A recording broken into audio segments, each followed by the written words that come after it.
All right, let's get into something pretty universal, maybe even a bit uh, nerve-wracking sometimes. That moment you want to approach someone new. Hmm. We've been doing a deep dive into this really practical guide. It's called The Art of Respectful Approach. And it's less about, cheesy tactics and way more about genuine connection. Exactly. So our mission today for you listening is to really unpack the thinking and the actual steps. How do you make those first interactions feel, well, meaningful, confident? And how do you skip all those awkward, maybe kind of cringy moments? Yeah, and it's not just a checklist, is it? It's digging into those subtle signals, the Mm. ones we send, the ones we pick up on. It's about creating a real framework for authentic engagement. Because let's face it, the world can feel a bit superficial sometimes. We're talking about connections that actually, mean something, not just passing hellos. Okay, so let's start right at the beginning. Before you even think about what to say, what's the absolute first step? This guide really hammers home this idea of checking yourself. What Yeah. what does that actually involve? Well, it's like the silent opening act, isn't it?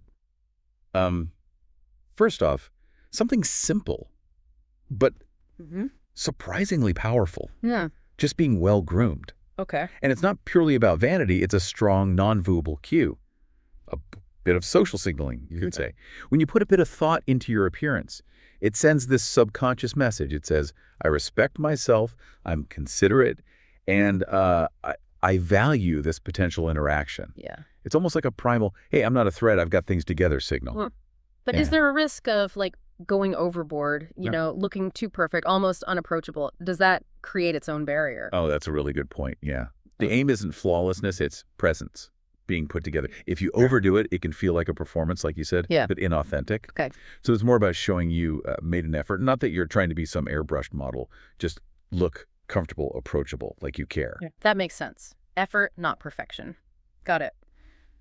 And the guide talks a lot about reading the room. Sounds easy, but maybe it's not.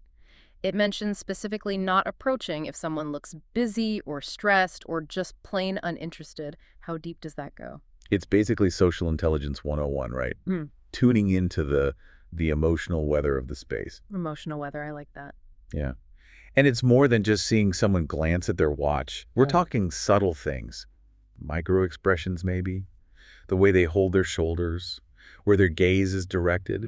It's about recognizing that fundamental human need for, personal space, autonomy, especially if someone's clearly wrapped up in their own thing. If you miss those cues, Mhm. it's not just a bit awkward. It can feel like a violation. Yeah. It breaks that trust you need for a real connection before you even start. Okay, but here's a scenario. What if someone looks busy, but maybe they'd actually welcome a quick, polite interruption? Yeah. Like they're just staring into space but look intense?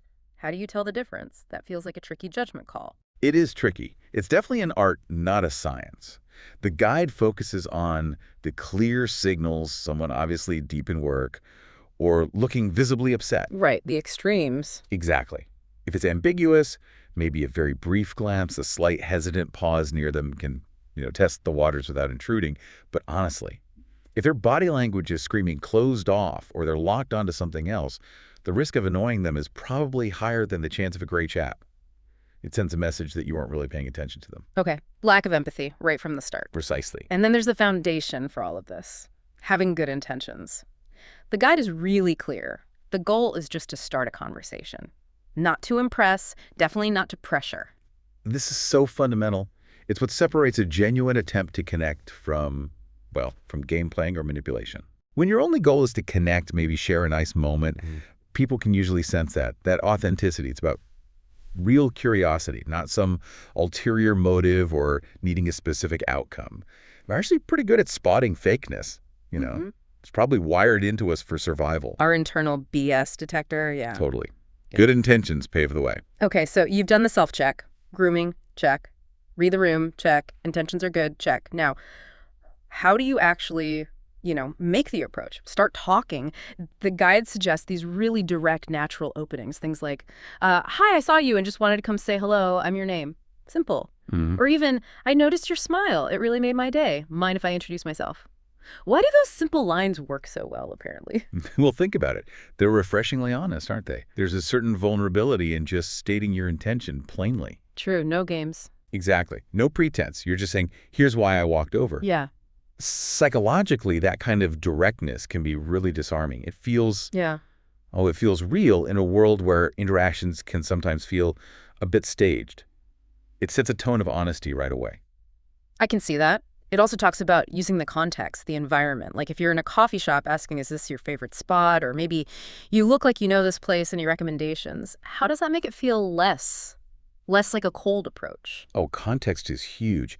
It makes the whole thing feel organic, Yeah. not random or forced. Right. You're not just some person appearing out of thin air.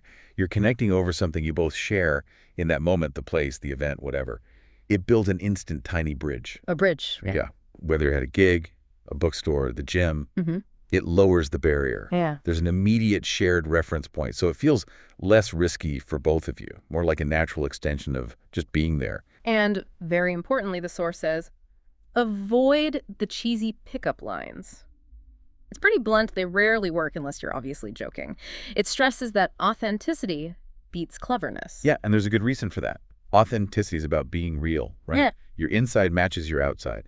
A cheesy line often feels off, like you're putting on an act. The BS detector again. Exactly, it goes off. We're wired to notice insincerity. It's kept us safe socially for ages. Real authenticity creates a feeling of safety, and you need that for any real connection. A line, even if it's witty, often puts cleverness ahead of actual interest in the other person, and people see through that. Okay, so the line is dropped, the conversation is started, hopefully. Now, the guide talks about the art of engagement, paying attention. It says, watch your body language continuously, like a feedback loop. What are we actually looking for? Engagement versus not interest. All right, this is crucial. It's about being responsive. So engagement might look like open posture, maybe leaning in a little, consistent eye contact, real smiles.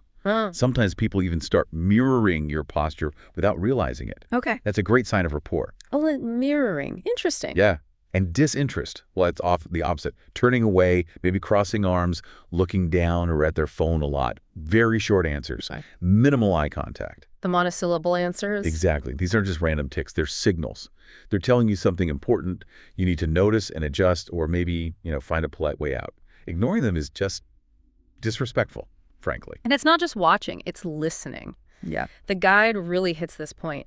Don't just wait for your turn to talk. Active listening, yes. So important. And it's more than just, not interrupting. It means actually processing what they're saying, asking questions that show you understood, resisting that urge we all have to plan our brilliant response while they're still mid-sentence. Psychologically, it makes the other person feel genuinely heard, valued. And that's a powerful connector. It says, I actually care about what you think. Which flows right into the next idea, finding common ground. The source gives examples like asking, what do you usually do for fun? Or are you from around here? These seem pretty standard, but how do they keep things flowing naturally? What's the mechanism there? Well, they're open-ended, right? They invite more than just a yes or no. Okay. They're gentle invitations to share a little bit, Yeah. low stakes, and they open doors to finding things you might have in common. Hobbies, experiences, opinions. When you find that common ground, you're not just swapping facts, you're starting to build a shared story, a bit of rapport. Building that bridge again. Exactly. Brick by brick. It feels less like question, answer, and more like two people actually discovering if they click. Mutual discovery. Okay, but what if the signals are flashing red? The body language, the conversation, it's just not clicking. The guide lists clear signs. Looking away constantly, one-word answers, not asking anything back. Or maybe they just flat out say they're busy or not interested. Yeah, those are pretty unambiguous signs, aren't they? They're communicating a boundary, maybe directly, maybe indirectly. The absolute best response, the most respectful, the smartest, is to just hear it, acknowledge it instantly. No, definitely. Definitely don't push. Pushing past that point isn't being persistent. It's just being rude. It shows you weren't listening after all. And I like that the guide gives a specific, polite out, an exit line. No worries, I didn't want to interrupt. Hope you have a great day. Seems simple, but effective. It's really well phrased. It does a few things at once. It takes ownership. I didn't want to interrupt. Right. It respects their space immediately. And it leaves things on a positive, polite note. Yeah. No awkwardness, hopefully. Right. It shows maturity, self-awareness, and actual respect. It backs up your initial good intentions claim, even though it didn't go further. It actually leaves a better impression than sticking around too long. It's social grace in action. Okay, let's flip it. What if it is going well? The signals are good, the conversation's flowing. How do you suggest taking the next step? The guide offers things like, would you like to grab coffee sometime? Or maybe Can I give you my number? Yeah, those are good examples. They're direct, but low pressure. It's an invitation, not a demand. Right. And crucially, it gives them a clear choice. Offering your number, for instance, puts the control entirely in their hands. It avoids putting them on the spot to give you their details right then and there. Clear, respectful options. And then the last bit of advice ties it all together. If she says yes, awesome. If she says no, just say thanks for the chat and move on. Gracefully. And that really sums up the whole philosophy, doesn't it? Yeah. The art of respectful approach. Whatever the outcome, yes or no, keeping your cool, staying respectful, Yeah. that's paramount. A no isn't some personal failing. It's just a no to that coffee right now. Yeah. Handling it well reinforces those good intentions we talked about. Both people walk away feeling respected. It actually says a lot about your character. So wrapping this deep dive up, the core message seems to be, well, it's about blending confidence with genuine awareness, good intentions, and really understanding those subtle social cues. Absolutely. And the bigger picture, I think, is that these ideas, they're not just for trying to get a date, are they? This is about having better interactions everywhere. True. Work friends. Yeah. Meeting new colleagues, making friends, even just chatting with someone at the store. It's about building actual human connections by being present, being empathetic, and fundamentally being respectful. Which leads us to our final thought for you, the listener. Thinking about everything we've covered, reading the room, authentic intentions, really listening. How could applying these same principles change other interactions in your life? Not just meeting someone new, but maybe that tricky conversation you need to have. Or even just everyday encounters. Something to mull over.